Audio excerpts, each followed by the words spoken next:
भारत की धरती पर जन्म लेने वाले हर नौजवान के दिल में एक सपना होता है, अपने देश की सेवा करना। कुछ लोग किताबों और विज्ञान के जरिए देश का नाम ऊंचा करते हैं, कुछ कला और संस्कृति से, और कुछ ऐसे भी होते हैं जो अपने खून पसीने से इस मिट्टी की हिफाजत करते हैं। यह कहानी ऐसे ही एक सिपाही कैप्टन अरुण सिंह की है। बचपन और सपना। अरुण का जन्म राजस्थान के एक छोटे से गांव में हुआ था। बचपन से ही उसमें देशभक्ति का जज्बा भरा हुआ था।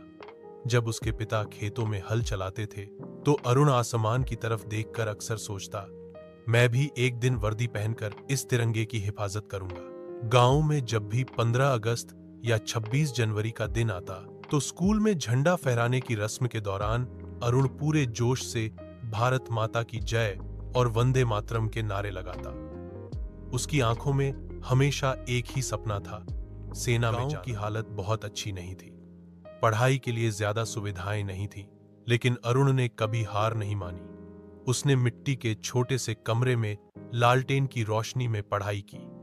जब दूसरे बच्चे खेलते, वह किताबों में डूबा रहता और शारीरिक अभ्यास भी करता। उसके पिता चाहते थे कि वह अच्छी पढ़ाई करके सरकारी नौकरी करे, लेकिन अरुण का मन सिर्फ आर्मी में था।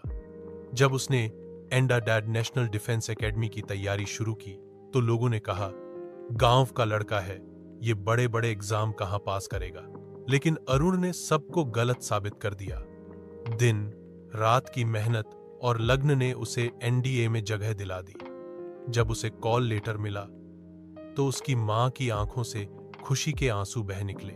एनडीए की ट्रेनिंग अरुण के लिए बहुत कठिन थी। सुबह 4 बजे उठना, दौड़ लगाना, ड्रिल, हथियारों की ट्रेनिंग, पढ़ाई और अनुशासन। कई बार उसके शरीर पर चोटें लगी, पैरों में छाले पड़े, लेकिन उसने कभी हार नहीं। तुम में वो जज्बा है जो एक सच्चे सैनिक में होना चाहिए। वो दिन अरुण के लिए सोने को तपा देने वाले थे, लेकिन उसी आग ने उसे इस्पात बना दिया। पहली पोस्टिंग। ट्रेनिंग पूरी होने के बाद अरुण को जम्मू कश्मीर की घाटी में पोस्टिंग मिली। वहां का माहौल कठिन था, ठंडी हवाएं, बर्फ से ढकी चोटियां और हर पल आतंकवादियों का खतरा। एक दिन गश्त के दौरान उसके सीनियर ऑफिसर ने कहा, कैप्टन अरुण, यहां सिर्फ बंदूक नहीं, दिमाग भी तेज रखना पड़ता है। दुश्मन कभी सामने से नहीं आता, हमेशा छिपकर वार करता है।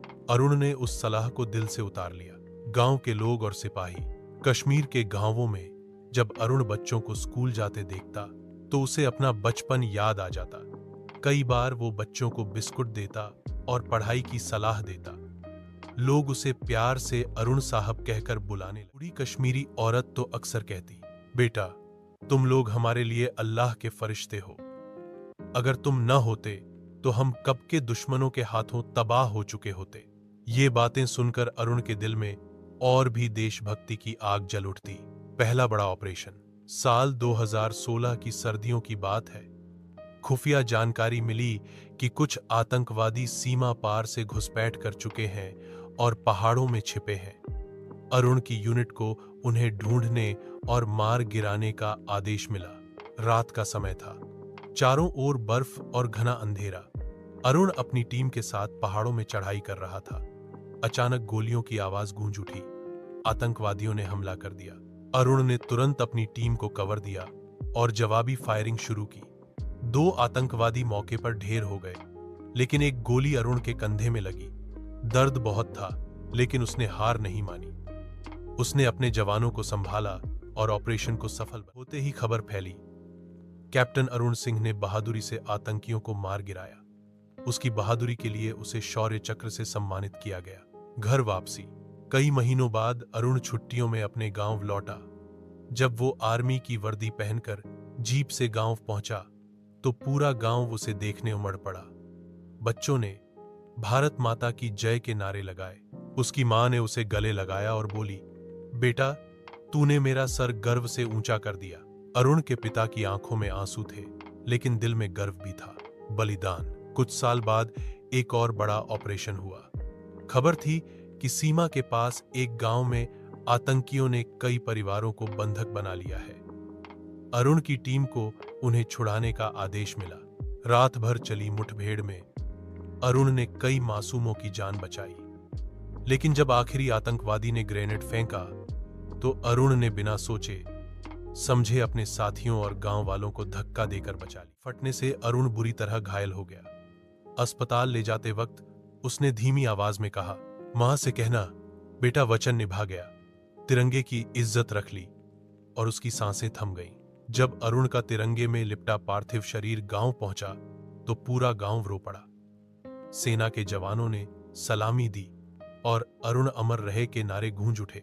उसकी मां ने बेटे के चेहरे पर आखिरी बार हाथ फेरा और कहा, तूने मुझे रोने का नहीं, गर्व करने का मौका दिया है। सरकार ने उसे मरणोपरांत अशोक चक्र से सम्मानित किया, लेकिन असली सम्मान था उसकी कुर्बानी, जिसने हजारों मासूमों की जान बचाई। कैप्टन अरुण सिंह की कहानी हमें सिखाती है कि देशभक्ति सिर्फ शब्दों में नहीं बल्कि कर्मों में होनी चाहिए। एक सैनिक की जिंदगी आसान नहीं होती, वो अपने परिवार, सपनों और सुखों की कुर्बानी